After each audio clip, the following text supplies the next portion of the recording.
नमस्कार दोस्तों, फिर से स्वागत है आपके अपने चैनल जीनियस क्लासेज में।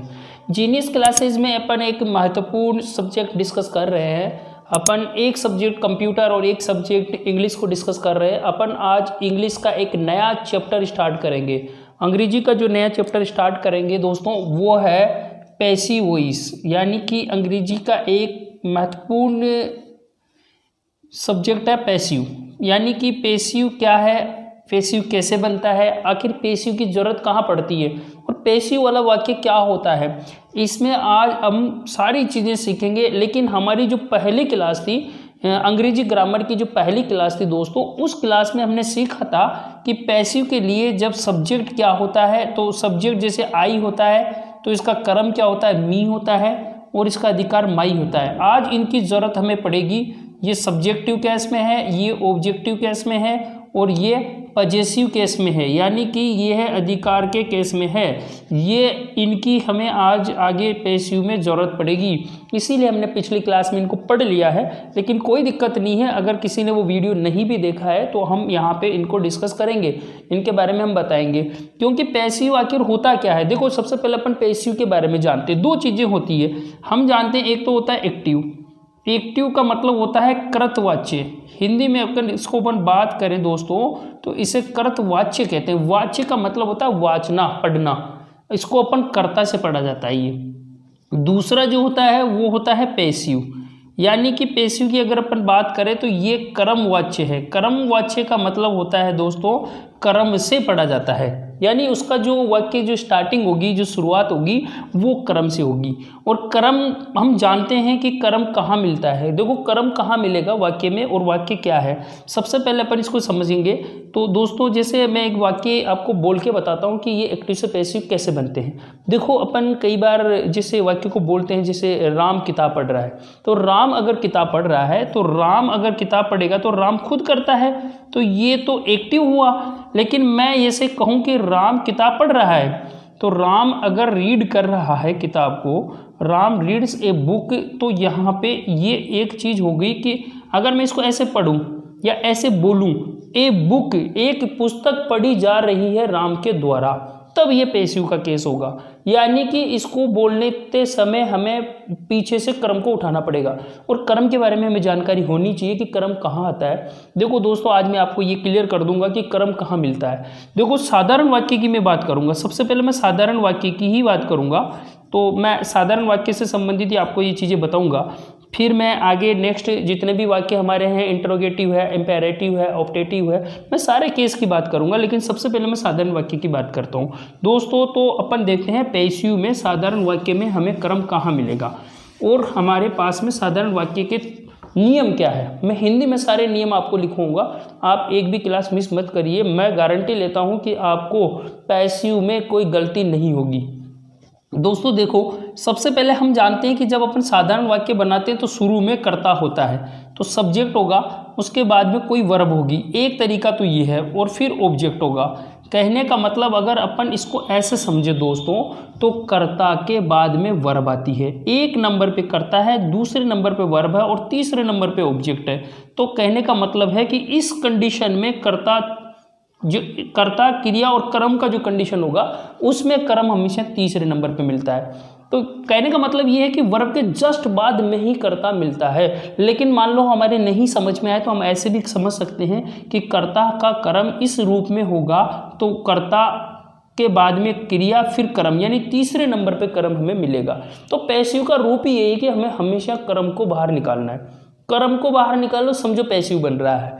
दूसरा देखो, इसमें एक तरीका और होता है साधारण वाक्य का, शुरू में सब्जेक्ट हो सकता है लेकिन यहाँ हेल्पिंग वर्ब हो सकती है। दोस्तों मैंने आपको हेल्पिंग वर्ब पहले पूरी क्लियर करवा दी, लेकिन मैं फिर भी आपको बताता हूँ। इज हो सकता है, आर हो सकता है, एम, वाज हो सकता है, वर हो सकता है, यहाँ पे हेज हो सकता है, हेव हो सकता है, हेड हो सकता है। कहने का मतलब जितनी भी हेल्पिंग वर्ब हो वो कोई भी हो सकती है। मॉडल भी इनकी जगह आ सकता है, मॉडल भी सही क्रिया में यूज होता है। केन आ सकता है, कूड आ सकता है, वुड आ सकता है, ये सारे के सारे इसमें मॉडल भी जो है वो भी सहायक क्रिया के ही काम करते हैं। तो ये चीज़ें अगर आती है दूसरे नंबर पे, तो तीसरे नंबर पे फिर वर्ब आएगी। देखो मैं यहाँ वर्ब का कोई रूप नहीं लिख रहा हूँ दोस्तों, मैं इसलिए नहीं लिख रहा हूँ कि जिस प्रकार की सहायक क्रिया आएगी वैसी ही वर्ब आएगी। फिर इसके बाद में ऑब्जेक्ट आएगा। ये नियम है, तो इस नियम को अगर कोई फॉलो करेंगे तो ये तीसरे नंबर पे नहीं होकर चौथे नंबर पे कर्म आएगा। हमें कर्म को सबसे पहले बाहर निकालना है। नियम यही कहता है कि क्रिया के जस्ट बाद, यानी कि क्रिया के जस्ट बाद कर्म आता है। ये नियम है इसका। नियम की अगर अपन बात करें तो दोस्तों ये तो हो गया कर्म को निकालना, यानी कि पैसिव का सबसे पहले जो नियम है वो है कर्म को बाहर निकालना। और कर्म को जब बाहर निकालेंगे तो पैसिव का बनना शुरू हो जाएगा। और मैं ऊपर एक सूत्र बना देता हूँ आपके कि पैसिव का, साधारण वाक्य का जब पैसिव बनेगा तो उसका सूत्र क्या होगा। ये देखिए दोस्तों, ये इस तरीके से होगा। अपन इसी सूत्र की सहायता से चलेंगे और इसको बनाते जाएंगे। सबसे पहले अपन यहाँ पे ऑब्जेक्ट को बाहर निकालेंगे। तो सबसे पहले अपन ऑब्जेक्ट की बात करते हैं। मैंने कहा क्रिया के जस्ट बाद में ही कर्म मिलेगा। थर्ड नंबर हो सकता है या फोर्थ नंबर, इसके अलावा कर्म कहीं नहीं मिलेगा। तो ये तो ऑब्जेक्ट हो गया। अब सबसे इंपॉर्टेंट रोल है इसमें टू बी क्रिया। आखिर ये टू बी क्रिया क्या है, देखो मैं आपको टू बी क्रिया भी बताऊंगा और दोस्तों बी क्रिया भी बताऊंगा। मैं ये बी क्रिया क्या होती है, आपने अगर नहीं सुना है या नहीं देखा तो मैं ये बताऊंगा। ये बी परिवार है और ये कई बार रूप बदल कर आता है। जैसे आपने कई बार देखा होगा, मैं एक छोटा सा बता के फिर वापस पैसिव पे जाता हूँ। जैसे अपन लिखते हैं ना, माई नेम इज रमेश, कई बार आपने देखा होगा रमेश, महेश, गणेश। तो यहाँ पे माई नेम इज रमेश, ये इज लग गया तो ये क्या है, रमेश सिंह तो नहीं हुआ, क्योंकि हम जानते हैं इजारम वाजवर आता है तो वो कंटिन्यूस में होता है। लेकिन यहाँ ये वो रूप नहीं है, ये बी का रूप है। इसको पढ़ेंगे अपन, बीच में जब जरूरत पड़ेगी मैं इनको बताऊंगा आपको, अभी इनकी जरूरत नहीं पड़ रही है। अपन टू बी क्रिया की बात करते हैं। टू बी क्रिया और कुछ नहीं है, जो हमने पिछली क्लासों में दोस्तों हमने पढ़ा है टाइम, जिसे अपन टेंस कहते हैं, उसी का रूप है टू बी क्रिया। तो टू बी क्रिया मैं जब तक इस सूत्र को पूरा नहीं सिखाऊंगा तब तक आगे नहीं बढ़ूंगा। तो सबसे पहला नियम है कि सर्वप्रथम साधारण वाक्य का ध्यान रखना। अपन साधारण वाक्य का पैसिव बना रहे हैं अभी तक, तो मैं यहाँ लिख देता हूँ, ये है साधारण वाक्य का। ये नियम जो लिख रहा हूँ मैं, ये सिर्फ साधारण वाक्य के नियम है। ये जो रूल्स है ना, और ये भी जो सूत्र है, ये साधारण वाक्य का है। ये ध्यान रखना दोस्तों, ये साधारण वाक्य का सूत्र है। तो ये साधारण वाक्य जो होगा, ये वाक्य साधारण है, ठीक है। तो अपन इसको देखते हैं। सर्वप्रथम क्या होगा, सर्वप्रथम कर्म को बाहर निकाले। अब कर्म को बाहर निकालने का तरीका मैंने अभी आपको बताया है। तो सबसे पहले उस तरीके से कर्म बाहर निकल जाएगा, कर्म उसके तरीके से बाहर निकाले। अब कर्म जैसे ही बाहर आता है दोस्तों, ये कर्म आ गया, हमें टू बी क्रिया की आवश्यकता पड़ेगी। तो टू बी क्रिया क्या है, देखो दोस्तों हमने पिछली क्लासों में टाइम सीखा है, उसी को टू बी क्रिया कहते हैं। टू बी क्रिया का मतलब होता है, देखो एक चीज़ मैं आपको बता दूं, इसकी एक सबसे अच्छी खासियत क्या है दोस्तों, इसकी खासियत ये है कि जब भी अपन पैसिव बनाएंगे, तो पैसिव जब बनाएंगे तो जैसे प्रेजेंट का परिवार है, पहला, दूसरा, तीसरा और चौथा। इसकी सबसे अच्छी खासियत क्या है, यह अपने परिवार में ही रहता है, ये अपने परिवार में रहता है। देखो इसकी सबसे बड़ी खासियत क्या है, पैसिव को बनाते समय ये अपने परिवार में ही रहता है, ये परिवार के बाहर नहीं जाता। परिवार में कैसे रहता है, जैसे प्रेजेंट है, अब प्रेजेंट के चार है, प्रेजेंट के चार है हमारे पास, प्रेजेंट के चार, जैसे पहला है, दूसरा है, तीसरा है, चौथा, तो ये अपने परिवार में रहेगा। जैसे पहला दूसरे में जा सकता है, कोई दिक्कत नहीं, दूसरे के बीइंग बच जाएगी, तीसरा चौथे में जाएगा और चौथा नो चेंज होगा। तो मैं इसका भी एक ट्रिक बनाऊंगा अभी आपके सामने, इसको अपन कैसे पढ़ेंगे। तो ये अपने परिवार में रहेगा, जैसे चौथे के आगे पांचवा नहीं है तो ये नो चेंज हो जाएगा। कहने का मतलब ये अपने परिवार के बाहर कभी भी नहीं जाते। अगर प्रेजेंट का पहला आता है तो वो दूसरे में जाएगा। दूसरे का मतलब, पहले का मतलब मैं आपको बता दूं, वर्ब की फर्स्ट फॉर्म एस या ईएस आती है तो पैसिव बनाते समय वो इज आर में चला जाता है।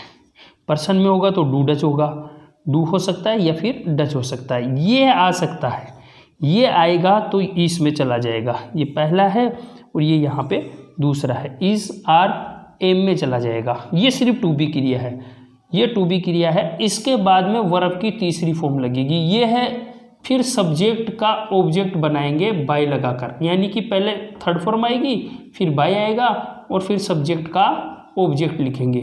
ये है सूत्र, इसको पूरा करेंगे अपन। तो अभी टू बी क्रिया सीख रहे हैं अपन।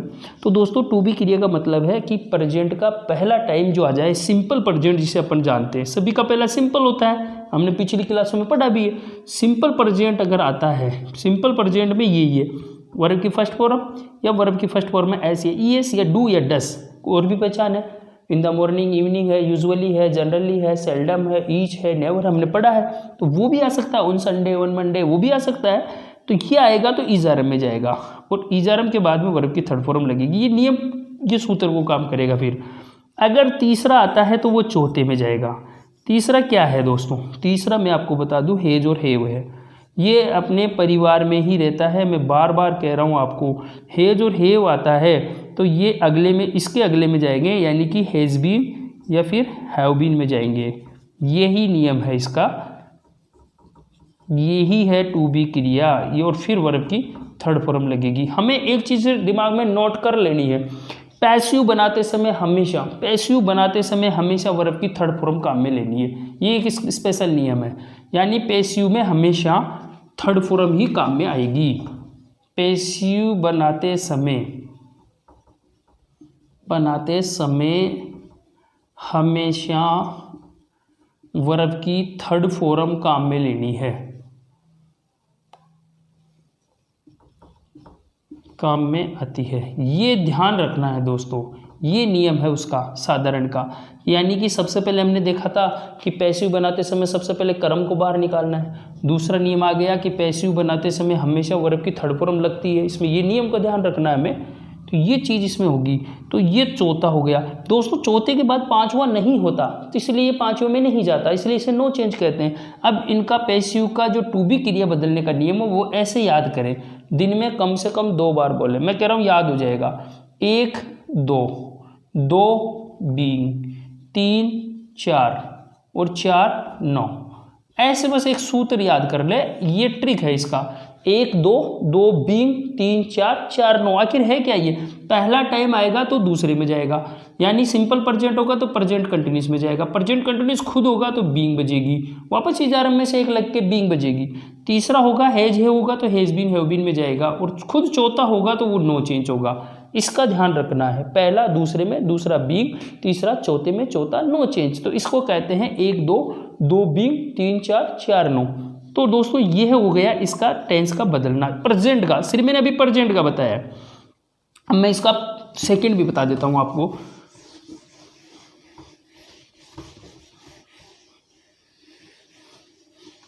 सेकंड क्या है? अगर पास्ट टाइम आता है तो उसकी टू बी क्रिया क्या होगी दोस्तों? पास्ट टाइम में अपन जानते हैं कि पहला आएगा तो वर्ब की सेकंड फॉर्म आएगी या फिर डिड आएगा। और पहचान इसकी, दैट डे है, last day, last month, last year, कुछ भी आ सकता है। इसके अगर ये आता है तो इसी के दूसरे में जाएगा, पहला दूसरे में जाता है। दूसरे का मतलब मैं आपको बता दूं दोस्तों, ये इसी का दूसरा होगा, वाज या वर। ये कर्म के अनुसार लगेगा, ध्यान रखना। वाज वर जब पैसिव बनाते समय निकल के आएंगे तो ये होंगे कर्म के अनुसार। जैसा कर्म होगा ना वैसा ही इनका यूज होगा। अपन आगे एग्जाम्पल करेंगे, आप इसको अभी नियम को देख लो, मैं इसके एग्जाम्पल करूंगा, आपको समझाऊंगा कि ये क्यों आ रहे हैं, कैसे आ रहे हैं, और वाज कैसे आता है, वर कैसे आता है, ये सारी चीज़ें क्लियर करूंगा। तो पहला दूसरे में, और अब आता है दूसरा। दूसरा खुद वाजवर है, वाजवर आएगा, और वाजवर आके वर्ब की फर्स्ट फॉर्म में आईएनजी होती है, ये दूसरा होता है, हम जानते हैं। तो दूसरा जाएगा तीसरे में। 1 2, 2 बीइंग, सॉरी 2 का बीइंग बजाना है, तीसरा इसके है ही नहीं, मैंने भी कहा था इसका बीइंग बजेगा, ये 2 बीइंग होगा। और तीसरा खुद आता है, तो तीसरा यानी पहला दूसरे में, दूसरा बीइंग और तीसरा चौथे में, यानी हैज और हैव जो होगा, हैज हैव दोनों में से कोई एक होगा, वर्ब की थर्ड फॉर्म होगी। तो ये हैज़ बीन या हैव बीन में जाएगा, या तो हैज़ बीन में जाएगा या हैव बीन में जाएगा। तो ये चला जाएगा इसमें, और वर्ब की थर्ड फॉर्म लगेगी। ये हमें पता है, पैसिव बनाते समय हमेशा वर्ब की थर्ड फॉर्म यूज़ करनी है, तो ये उसमें चला जाएगा। तो दोस्तों ये टाइम हो गया, इसको अपन फिर से ऐसे याद करेंगे। 1 2, 2 बीइंग, 3 4 और 4 9।